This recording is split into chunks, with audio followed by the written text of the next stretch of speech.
आगे जो मान है सभी मनोत्पन्न भागी नहीं कहा सोई पावन सोई सुभग शरीरा जो तन पाई भजे रघुवीरा।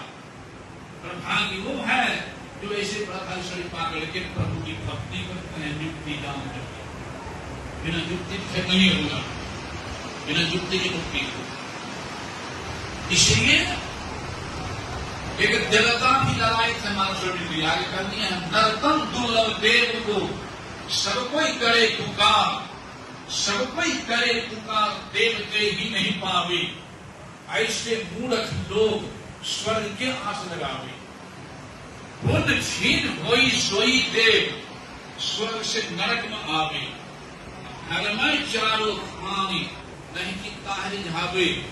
तुलसी सतम तक कहे वैसा नहीं था स्वर पर करे खखा।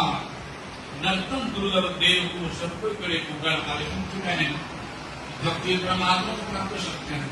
वो कर्म करके नरक जा सकते हैं, पुण्य करके देव जा सकते हैं, जहां से भी